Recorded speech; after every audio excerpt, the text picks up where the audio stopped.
On est à un mois de l'ouverture de la saison, un mois de la première Coupe du Monde. On va faire la première course de l'année en enduro ici en Italie. Plutôt course de répétition avec toute l'équipe. On a enfin le paddock aussi. On se prépare, on s'entraîne justement pour la première Coupe du Monde. Donc c'est quand même une étape un peu importante. Par rapport à la semaine là qu'on vient de passer à Finale, je trouve qu'on a vraiment passé un step, tu vois, au niveau du setting du vélo, quoi. On a enfin débloqué un peu tout, tu vois, sur le vélo. Je me sens beaucoup plus à l'aise, en confiance, sachant qu'on a quand même bien modifié le vélo cette année. Donc, on était en Andorre avec un setting qui marchait pas trop mal, dans des conditions qui étaient très particulières. Mettre à l'abri du vent.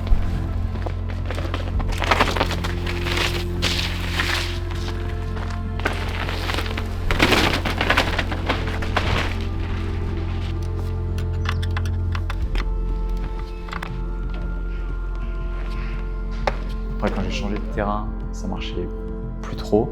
Et du coup, j'étais quand même vraiment sous tension. J'avais cette appréhension de, là, les courses, elles arrivent vraiment bientôt. Et du coup, je me suis mis beaucoup de pression en arrivant ici. Et au final, on a avancé super vite, quoi. On a réussi à trouver des petits trucs tout de suite qui ont fait que ça a fonctionné. On a bossé pas mal sur le vélo, sur les suspensions, principalement l'amortisseur. C'est ce qui nous faisait pas le plus défaut, mais ce qu'on voulait le plus optimiser, on va dire. On a reçu l'acquis, donc on a pu faire des tests vraiment sur les suspensions et le cadre, et faire des retours en plus avec Arthur et Adrien au développement pour essayer d'avancer au plus vite. L'arrière, ça fesse beaucoup par rapport à l'avant, et du coup, après, le temps que ça se remette en place, tu es très sur l'arrière, après tu reviens un peu sur l'avant, tu es sur l'arrière. Ouais. Et si jamais il y a plusieurs gros chocs, là ça a l'air assez lisse aussi, mais si jamais il y a plusieurs gros chocs, ça veut quand même dire que tu vas te faire secouer. J'essaie de trouver des endroits où c'est vraiment critique. C'est la merde. Je pense qu'il est exigeant, mais ce qui est normal pour un pilote à ce niveau-là. Ça, c'est quand même classique. Il a ses habitudes. Alors là, il a changé pas mal de choses sur le vélo. Pneus, freinage, surtout, c'est vraiment les deux points, mais qui sont super importants. La particularité, je pense, c'est ça, c'est ce feeling qu'il a avec le vélo. Les pistes, on les connaît. Finale, on y passe quand même pas mal de temps. Donc ça, c'est quand même cool. Le vélo, il le connaît, parce que ça fait 3 ans qu'il roule avec. Mais ouais, les feedbacks sont vraiment, pour moi, tu vois, je le répète pas mal, mais c'est vraiment impressionnant les retours qu'il a avec ça, quoi.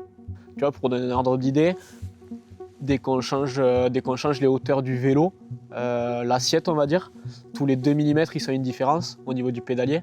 Et c'est quand même vachement remarquable, quoi. Bon, on a vraiment cherché à trouver ce qui allait le mieux en compromis entre confort, grip, dynamisme, puis encaissement aussi des chocs. On a eu un peu de mal au début sur les gros chocs, on passait quand même bien au travers de l'amortisseur, et puis petit à petit, Tom a eu des petites idées de génie, du coup on passe d'un vélo qui est bien et roulable, on va dire, au quotidien, à un vélo qui va devenir compétitif et sur lequel je vais pouvoir pousser les limites sans trop d'appréhension et tout ça. On a un vélo dans lequel j'ai confiance et je peux pousser, je peux rouler vite.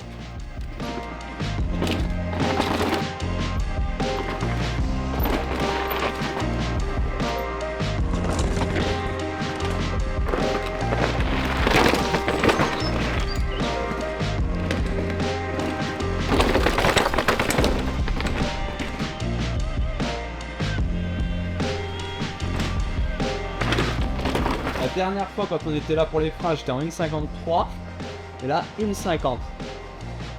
Ouais, je te dis, je suis parti direct, j'ai senti que j'étais trop bien, quoi. Ouais, quand ça marche, c'est vraiment des sensations t'as l'impression de faire un avec ton vélo, quoi. Tu peux pousser, tu peux lâcher les freins, rentrer dans le défoncé à fond, tu prends les virages, il y a du grip. Et ouais, c'est vraiment un sentiment de confiance et de ne pas avoir trop de limites, quoi, tu vois, avec le vélo. On arrive à avoir l'ensemble du vélo en fait qui commence à être performant. C'est pas juste les suspensions, ou juste les pneus, juste les roues. Voilà, je pense qu'on commence à arriver à un combo qui est très bien. Bon, la prépa physique, on va dire que c'est quand même quelque chose de primordial et d'indispensable à l'heure actuelle si tu veux être un athlète et pouvoir performer. Là, ça fait maintenant un peu moins d'1 an que je travaille avec Fabien, du coup, en préparation physique, qui fait que ma partie physique. Lui, il touche pas du tout la partie cardio, vélo, tout ça. Il n'a pas d'action, on va dire, là-dessus. C'est vraiment que le physique. Bondissement le plus loin possible jusqu'au premier palier. C'est parti. Allez, poussez, poussez, poussez, poussez, poussez, poussez, poussez, poussez, poussez. Fabien, c'est un peu un préparateur physique, on va dire, hors norme, quoi. J'ai eu la chance de le rencontrer, ouais, du coup, l'été dernier. Et on s'est trop bien entendu, direct, ça l'a fait. Et du coup, j'ai décidé de travailler avec lui en courte saison, quoi. Allez, allez Alex. Et ouais, il a un palmarès, je pense, avec les athlètes qu'il entraîne qui est assez énorme, quoi. Dans le football, il est ultra réputé. Il a travaillé avec des mecs en NBA. Enfin, ouais, il a un beau carnet d'adresses et de gars qu'il a entraîné. Donc, Les séances de Fab, on combine du coup un peu de squat avec du poids sur les épaules, plus du box jump avec de l'explosivité derrière. Donc ouais. Ça démonte. Ça va, pas pire que les marches. Et j'avoue que je suis bluffé par le phénomène. Là, on voit des vraies qualités musculaires, mais des qualités plutôt sur des choses très dynamiques. Et je dirais même que j'en ai jamais parlé avec Alex, mais est-ce qu'il y a quelque chose, il y a un passé de gym? Jamais rien. Ah, vélo trial. Ah bah je cherche pas. Ah bah oui, bien sûr. Bah voilà, c'est bon, je l'ai la réponse. Mais oui, je suis con. Quand il me dit qu'il passe par-dessus des barres de plus d'1 mètre et quelques, ouais. pour tout ce qui est partie vélo, soit cardio, puis même intensité, on va dire, générale sur le vélo. Donc, j'ai l'application qui s'appelle TrainerRod, qui me fait toutes mes séances. Là, en ce moment, c'est surtout de l'anaérobie lactique que je travaille, avec des 30-30, des 15-45, des choses comme ça. L'intérêt, c'est que c'est des efforts qui sont quand même plutôt bien, on va dire. Ils sont assez faciles à assimiler en plus. Au final, ça va. Je m'attendais à pire quand même. Ouais, je dis ça, mais autant j'explose dans la dernière. Ouais, forcément, ça t'apporte un vrai plus. De toute façon, c'est si tu faisais rien, si tu restais sur le canapé, quand tu montes sur ton vélo en spécial, tu le sentirais passer. Donc, que ce soit point de vue musculaire ou même cardio, tu vois, respiratoire et tout, tu étais beaucoup plus à l'aise en spécial si tu bosses un peu avant, quoi. J'ai fait de la gym, Fab. Elle est belle, ma roue. Elle est belle, ma roue. C'est la même que la roue du vélo. Ah non. Et les roues flaquettes, on en parle. Et les roupettes. L'équipe, ouais, dans un premier temps, j'ai l'impression qu'on va vraiment dans la bonne voie. Ça se fait vraiment naturellement, tu vois, on n'a pas forcément besoin de trop se briefer ou quoi, et ça déroule quand même bien. Donc là-dessus, c'est plutôt cool. On a fait encore une bonne semaine de travail du coup à finaler là.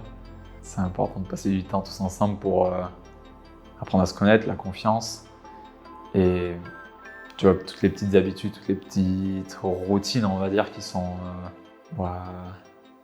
intuitives. Du coup, quand tu arrives le jour de course, bah, c'est ça qui va faire que ça va dérouler. Tu n'as plus besoin de te poser de questions, tout le monde sait ce qu'il doit faire. Et c'est une charge mentale, on va dire, en moins pour moi, quoi. Là, en tout, on a dû passer quoi, 3 semaines ou 1 mois, en tout cumulé. Et du coup, on se découvre de plus en plus. On a quand même, je trouve, pas mal de points communs. On a toutes nos différences, ça qui est cool aussi. Je sais pas, ça se fait naturellement en plus. Tu vois, ça, on ne force pas les choses. Je pense que c'est une bonne dynamique, là on l'a vu. Sur la dernière semaine où c'était un peu speed, tout le monde devait faire vraiment sa partie, gérer sa partie pour qu'on avance rapidement. Ça l'a vraiment fait. Et au final, tu vois, on se retrouve tous à la glace le soir et ouais, c'est quand même une bonne ambiance, quoi. Ça, c'est quand même cool de voir qu'il y a une cohésion alors qu'on se connaît depuis pas super longtemps, quoi.